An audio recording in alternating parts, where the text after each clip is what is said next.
తెలంగాణ రక్షణ సేన అని టీఆర్ఎస్ పార్టీ కల్వకుంట్ల కవిత గారు పెట్టారు, మాట్లాడుతూ ఉన్నారు. బీఆర్ఎస్ పార్టీ ఏ తప్పు చేసినా కానీ మాట్లాడతారు. కానీ ఈ తప్పు మీద తను ఎందుకు స్పందించలేదు, కొంత కూడా ఇక్కడ కూడా స్పందించినట్టు కనిపించట్లేదు. ఏమన్నా ఏమన్నా ఏమన్నా రహస్యాలు ఉన్నాయంటారా? అంటే తెలియదు ఇక ఆమె మరి ఎట్లా ఆలోచిస్తుంది, ఎందుకు స్పందిస్తుంది తను కూడా చెప్తుంటుంది కదా.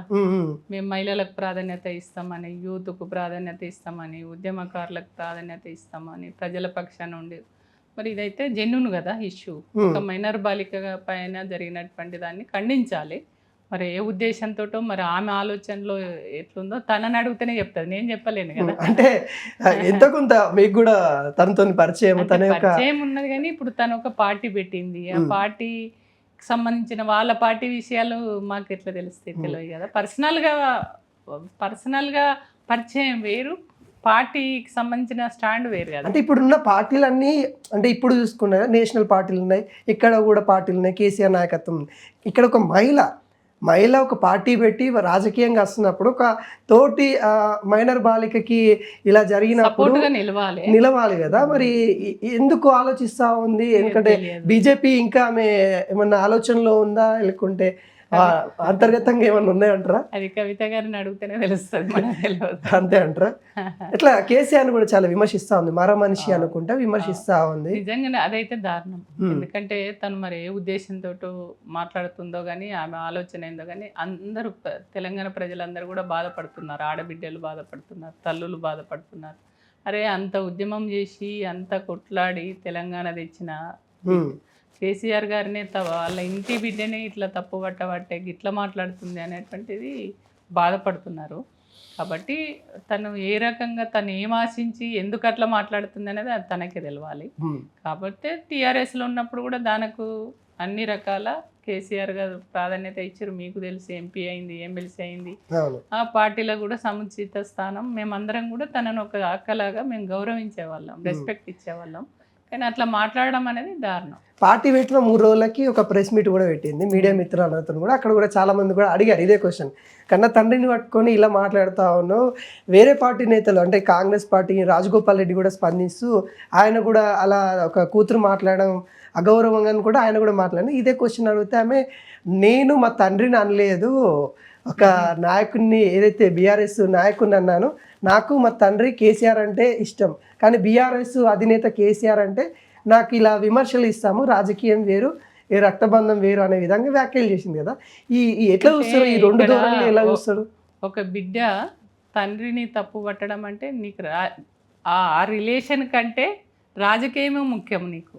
అంటే నువ్వు బిడ్డలకు ఏం మెసేజ్ ఇస్తున్నారు అంటే, బిడ్డలందరూ కూడా మీరు తిరుగుబడండి, మీ లక్ష్యం కోసం మీరు తల్లిదండ్రులు తప్పు పట్టుండ్రని అన్నట్టే కదా.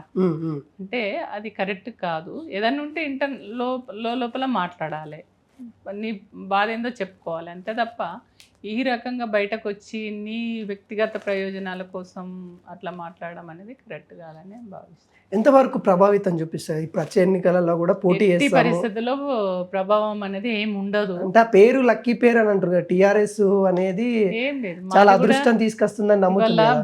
టీఆర్ఎస్ పార్టీ బీఆర్ఎస్ పార్టీ అనేది వేరు కాదు, ఒకటే.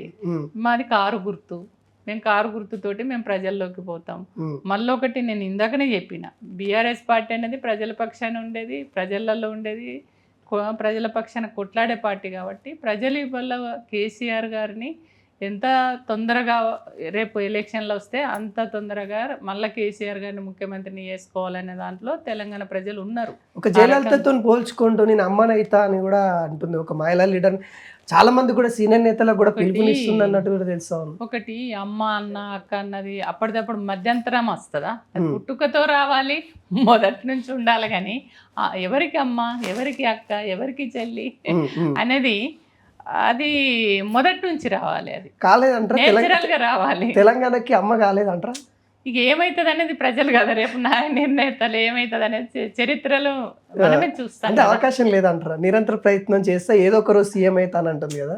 అంటే నేను అనేది ఎప్పుడైనా నువ్వు ప్రజల కోసం పనిచేసినప్పుడు, ప్రజల కోసం దాని కోసం గీ ఇష్యూ పైన ప్రజల పక్షాన నిలబడతా, ప్రజల కోసం కొట్లాడతా అని అనడం బాగుంది.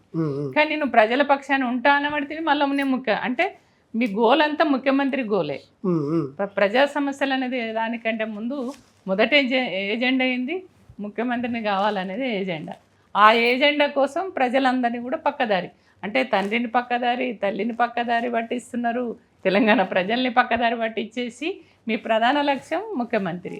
ఆ గోలును చేర్చుకోవడం కోసం తను బీఆర్ఎస్ఏ ఇక్కడ ఈ రాష్ట్రంలో బలమైన పార్టీ కాబట్టి ఈ బలమైన పార్టీని రేపు ఎట్లా కాంగ్రెస్ ఓడిపోతుంది, మళ్ళీ రేపు బలమైన పార్టీ ఏంది బీఆర్ఎస్ పార్టీ. ఈ బీఆర్ఎస్ పార్టీని టార్గెట్ చేసి ఇవాళ ఇది చేయాలి. అంటే ఇవాళ రేవంత్ రెడ్డి ఏం మాట్లాడుతుండు, బీజేపీ వాళ్ళు ఏం వాళ్ళు మాట్లాడే మాటలే వాళ్ళు కూడా బీఆర్ఎస్ని టార్గెట్ చేసి ఉమ్, ఉమ్. తను కూడా బీఆర్ఎస్. ఎప్పుడైనా ఏ పార్టీ అయినా కూడా అధికారంలో ఎవరు ఉంటే వాళ్ళను టార్గెట్ చేసి వాళ్ళు ఇచ్చినటువంటి హామీలు కావచ్చు, ప్రజా సమస్యలు ఏమన్నా ఉంటే వాటిని పరిష్కారం చేసే దశగా వాళ్ళని టార్గెట్ చేసి వాళ్ళను విమర్శిస్తూ మాట్లాడతారు. కానీ ఇది రివర్స్ ఉన్నది. ఉమ్, ఉమ్. వల్ల రేవంత్ రెడ్డి ఏజెండా, రేవంత్ రెడ్డి వాయిస్ ఎట్లయితే వస్తుందో ఆయన ఏం మాట్లాడతాడో ఆ వాళ్ళ ఏజెండాను తీసుకొని మీరు మాట్లాడితే బీఆర్ఎస్ని టార్గెట్ చేస్తే తెలంగాణ ప్రజలు నమ్మరు.